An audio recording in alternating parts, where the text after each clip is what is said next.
Hello, welcome to Tech Digest for February 17th.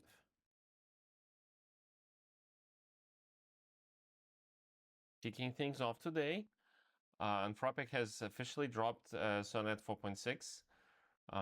Because you're looking at the announcement page, we don't have granular benchmark data here, but the release marks next iteration in the Sonnet model lineup. It's always a big deal when Anthropic pushes a point release for the mid-tier highly capable models. So if you're building applications on top of Claude API, you're going to want to test this out against your current prompts immediately. So Sonnet is medium priced. So Haiku is the cheap one, and Opus is the expensive one. And then there's more Opuses on the horizon. We'll see how expensive this gets this year.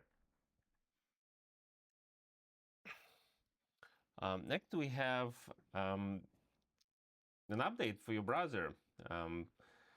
Hopefully, you already upgraded by the time you see this. So Google rolled out emergency patch for Chrome. This isn't just a scheduled update. It fixes high-severity vulnerability that is actively being exploited in zero-day attacks right now. According to the report, this officially marks the first exploited zero-day that Google had to patch this year. Okay, so it's 1 month and 18, 90 days. So don't leave your tabs open forever. If you see a little sign in your browser, do click it. This one is super important. This next one is massive undertaking in hardware space.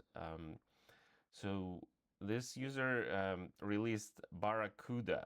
It's an open source CUDA compiler that specifically targets AMD GPUs. The lock-in of NVIDIA CUDA ecosystem has been a notorious bottleneck for developers wanting to utilize AMD hardware or other hardware outside of AMD too.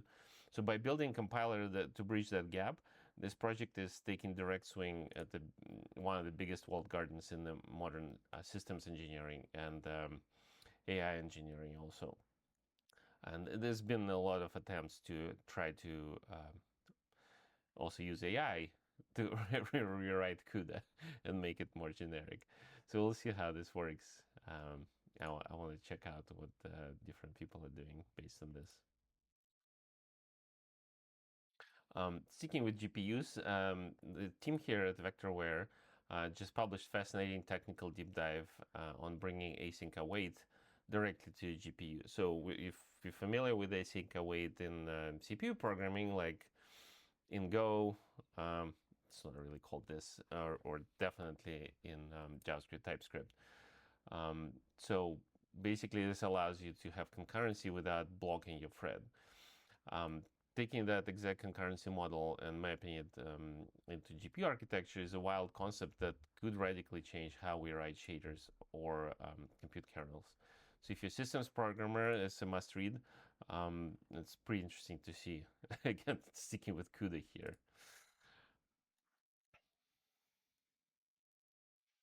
In open source news, AsteroidOS has officially shipped 2.0. So you love this tagline. Nobody asked, and we shipped anyway. So if you aren't familiar, AsteroidOS is an open source operating system for smartwatches. In a wearable market that is completely dominated by Apple and Google, it takes serious dedication to maintain an independent community-driven OS for these tiny devices. It's a great example of building tech just for pure joy of engineering. I do want to try them. My watch, see if it's supported, because my watch has been collecting dust.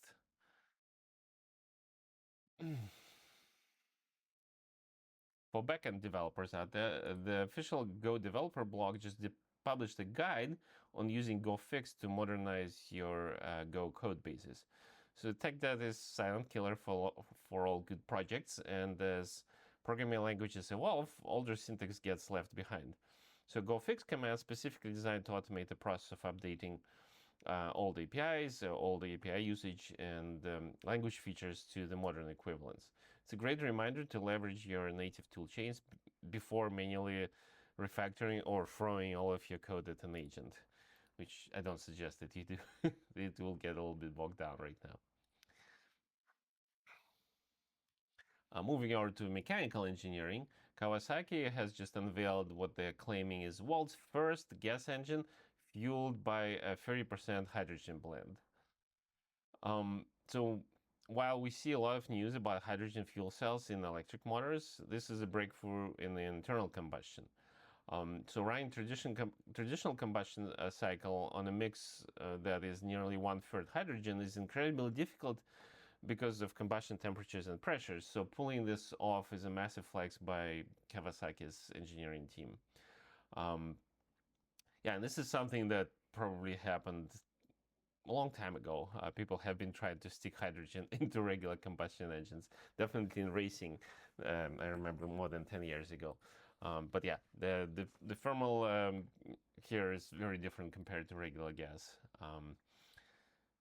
I do wonder what the efficiency is, though, especially considering how we currently make hydrogen using natural gas.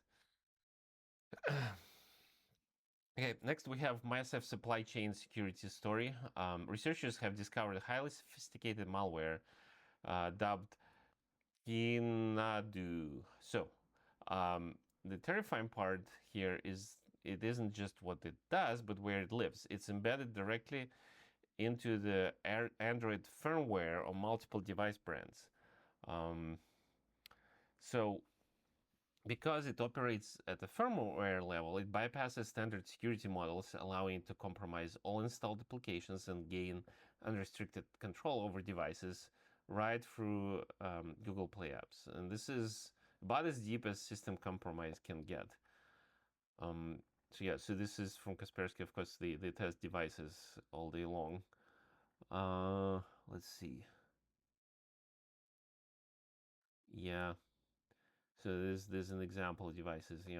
I don't see well-known devices here, and I don't know if they fully published the list. But not unexpected considering how those devices get shipped necessarily. There's a lot of war stories from before about people getting into supply chains like this. Yeah, and in the comments, of course, people are demanding to know what specific brands are affected. So we'll see how this unrolls. So following up on this firmware nightmare, this is perfect time to talk about mobile privacy. Author of this blog here has published a deep dive into GrapheneOS, explicitly framing it as a way to break free from Google or Apple duopoly. So this GrapheneOS is a privacy and security hardened mobile operating system. If you have been looking into de-Googling your life and taking bare metal control of your mobile device, this blog post is a great starting point to understand the mechanics of how it currently works. So there are other solutions.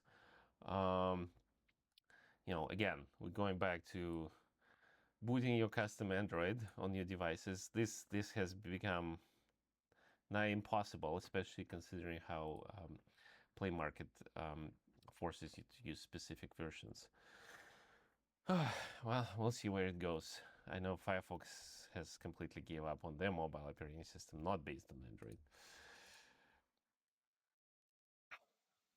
Finally, blending AI and hardware engineering. Tom's Hardware is reporting on Tech Tinker, who used Gemini to help him vibe code an entire x86 motherboard design from scratch. So according to the report, while the AI assistance with the complex trace routing and component layout was highly impressive, it wasn't the magic wand. The project strictly required human awareness and intervention to actually get a working board. It's a perfect snapshot of where AI tools are right now, powerful copilots, but you still need to know how to fly the plane. It reminds me of the story where they gave AI just complete control over the motherboard layout. And so it built a layout, and there was a section on it that wasn't connected to the rest of the board. And they're like, why? Let's delete it. And it didn't work without it. So it was doing some sort of RF interference. It wasn't, that kind of AI that we have right now, but definitely a motherboard or chip layout is something that has been using automated tools tens of years, long time. All right, I will see you next time.